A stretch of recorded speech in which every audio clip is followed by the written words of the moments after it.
मित्रांनो नमस्कार. कोचरिकम मास्टर या इंग्रजी शिकण्याच्या मराठीतून इंग्रजी शिकण्याच्या आणि नुसतं शिकण्याच्या नाही तर खूप आणि बारकावे जाणून घ्यायच्या YouTube वाहिनीवर आपलं सगळ्यांचं पुन्हा एकदा स्वागत. 75व्या भागात याच्या आधीच्या भागात आपण वर्तमान काळाचे सगळे भाग बघितले, भूतकाळाचे सगळे भाग बघितले आणि शेवटी त्यांचा गोषवाराही पाहिला. या भागात आपण पाहणार आहोत साधा भविष्यकाळ म्हणजेच इनडेफिनिट फ्युचर टेन्स.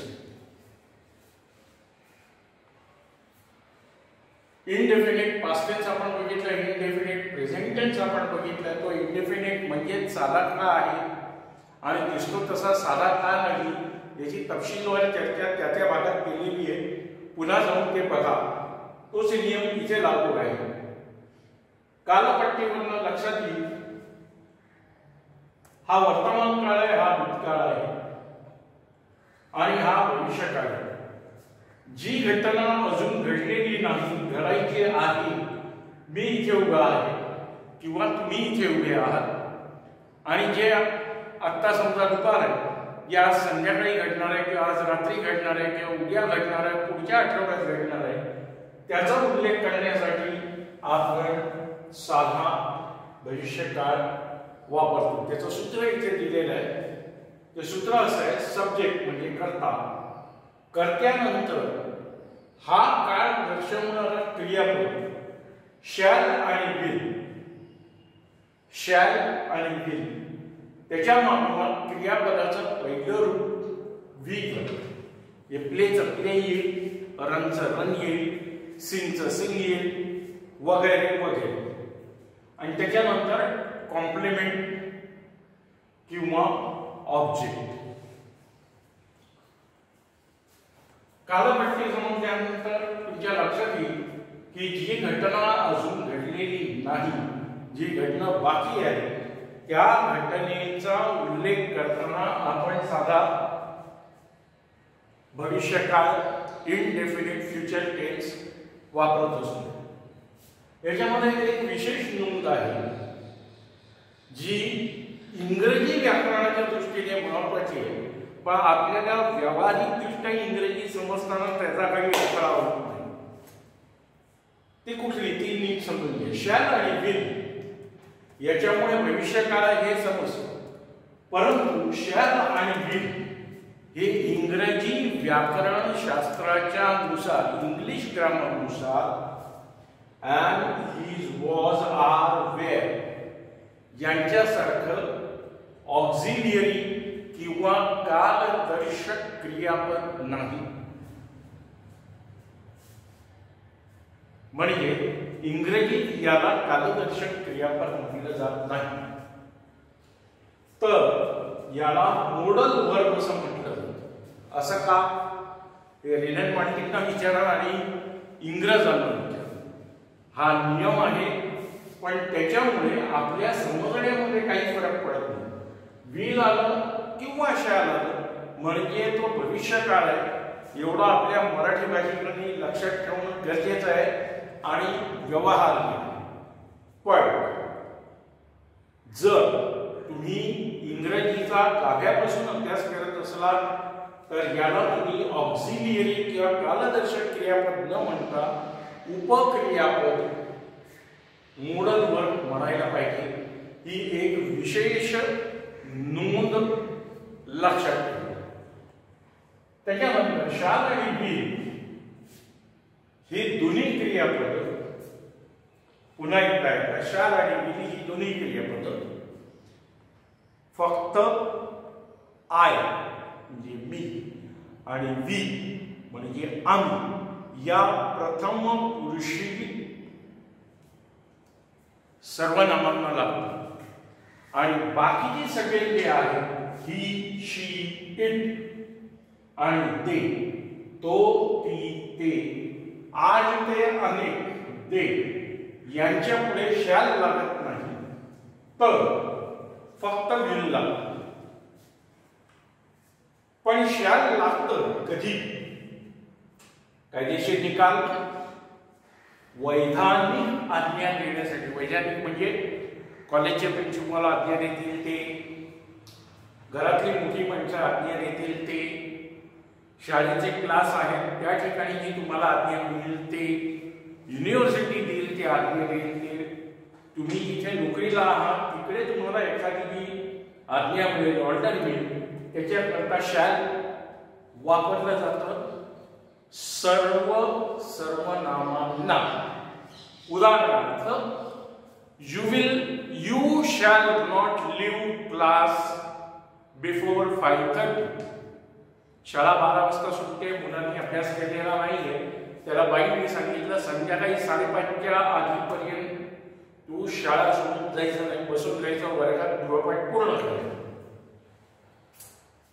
दे शॅल पे फी. एरवी दे विल पे फी म्हणजे ते फी भरतील, साधन. They shall pay the fees first and then seek admission. म्हणजे त्यांनी आधी फी जमा करणं भरणं आवश्यक, मगच त्यांना प्रवेश मिळेल, ही आज्ञा झाली. त्यावेळेला शॅलचा उपयोग होतो आज्ञा दर्शवण्यासाठी. विधानार्थी व्याख्यात फक्त आय आणि वी या दोघांसाठी शॅलचा उपयोग होतो. कसं ते इकडे बघा. I shall study maths tomorrow. I will study maths tomorrow. इथे आयच्या ऐवजी विल जरी असलं, अनेकवचन जरी असलं तरी मी उद्या गणिताचा अभ्यास करणार किंवा आम्ही उद्या गणिताचा अभ्यास करणार आहोत. मग इथला शॅल आणि इथला विल याच्यात फरक काय? तर फरक असा आहे की भविष्यात जी कृती करायची आहे त्याचा सहज उल्लेख करायचा असेल तर शॅल वापरायचा. मी आहे ना उद्या गणिताचा अभ्यास करतो, याचा अर्थ ते नक्की नाही.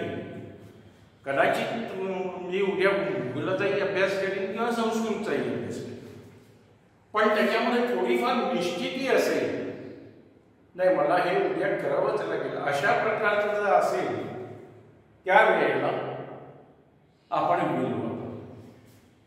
पुन्हा एकदा एक सहज मनात आलेला भविष्याबद्दलचा जो विचार असतो तो दर्शवण्यासाठी आय आणि विलच्या पुढे शॅल वापरतो. परंतु त्याच्यात थोडीफार उद्देशाबद्दल निश्चिती की मला हे करायचंच आहे किंवा ही कृती घडणारच आहे, त्यावेळेला तुम्ही विल वापरा. We shall visit the river this weekend. आम्ही गावाच्या बाहेर एक नदी आहे तिथे या आठवड्याच्या शेवटाला जाणार आहोत भविष्यात. I shall study maths tomorrow. We shall go to Riverside this weekend. शेवटचं आणि इथे म्हटलं we will visit the river this weekend. हे पूर्ण लिहायला जाताना WE लिहिलंय, मध्ये डॅश ठेवलं म्हणजे वीकेंड असं आहे. याचा अर्थ असा आहे की पहिल्या ह्याच्यामध्ये एक असं उद्देश जाहीर केला कोणाशी तरी बोलतो. आम्ही बहुतेक कंसात या आठवड्याच्या शेवटी नदीच्या काठावर जाणार. इथे आम्ही या आठवड्याच्या शेवटी नदीच्या काठावर जाणार आहोत बरं का, तुला यायचं तर तू ये. म्हणजे जवळजवळ निश्चित झालेलं आहे, म्हणून तुला यायचं तर तू पण. इथे मी हे असं म्हटलं वी शॅल व्हिजिट, त्याला तू ये सांगा, आमचंच नक्की नाही तर तू येऊन काय करणार. तिसरं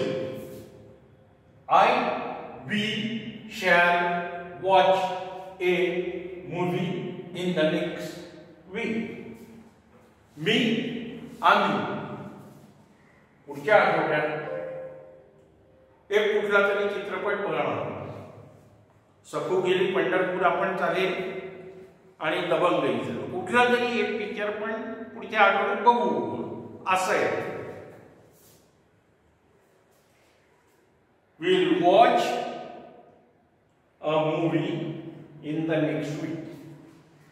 मी ठरवलंय हा जो सिनेमा आहे ना, मित्राने सांगितलं मला चांगला आहे, नक्की बोलते त्याला मी वेळ राखून ठेवले. आम्ही पुढच्या आठवड्यात बहुतेक बुधवारी जायचं आमचं नक्की झालं, म्हणून इथे गेलं. इथे बुधवारी जाऊ, मंगळवारी जाऊ किंवा शुक्रवारी जाऊ, नक्की नाही. विल आणि शॅल दोन्हीही भूतकाळ दर्शवत असले तरी शुद्ध इंग्रजी व्याकरणानुसार ती कालदर्शक क्रियापद नाही. आय एम सॉरी, बोलताना माझी चूक झाली. विल आणि शॅल हे भविष्यकाळ दर्शवत असले तरी शुद्ध इंग्रजीच्या व्याकरणानुसार त्यांना ऑक्झिलियरी वर्ब म्हणतात, मोडल वर्ब म्हणतात. आणि शॅलचा उपयोग इतर सर्वनामांसाठी विधानार्थी वाक्यात होत नाही. इथे कुठेही ही, शी, इट आलेलं नाही, फक्त आय आणि बी साठी होतो. मात्र कायदेशीर निकाल आणि आज्ञा देण्यासाठी कुठल्याही सर्वनामापुढे विलच्या ऐवजी शॅलचाच उपयोग होतो. You shall listen to me, तू माझा ऐकशीलच, ही माझी आज्ञा आहे. You shall leave this class, तू आत्ताच्या आत्ता वर्ग सोडून बाहेर जा. They shall not sit in my class, ते माझ्या वर्गात बसणार नाही, ही माझी आज्ञा आहे. वायपणा करतात, शिकवण्याकडे लक्ष नाही, म्हणून मी त्यांना बसायला परवानगी देत नाही, असा त्याचा अर्थ आहे. ही आज्ञा आहे. मित्रांनो,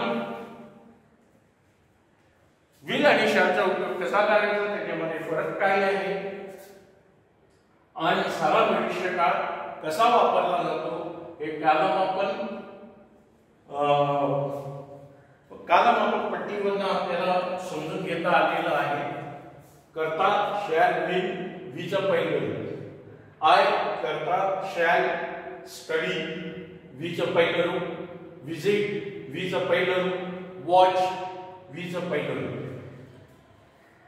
मला वाटतं जे या संदर्भात समजावून सांगायचे ते मी तपशीलवार तुम्हाला समजेल इतक्या सोप्या भाषेत समजावलेलं आहे.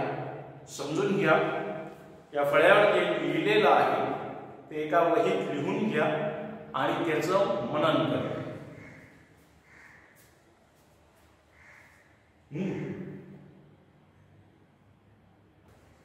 तर हा पाठ इथे संपलेला आहे मित्रांनो. भविष्यकाळातले पुढचे भाग म्हणजे चालू भविष्यकाळ किंवा अपूर्ण भविष्यकाळ, पूर्ण भविष्यकाळ आणि पूर्ण भविष्यकाळ पाहण्यासाठी भाग 76, 77 आणि 78 बघायला विसरू नका. इंग्रजी शिका, पण इंग्रज होऊ नका. नमस्कार.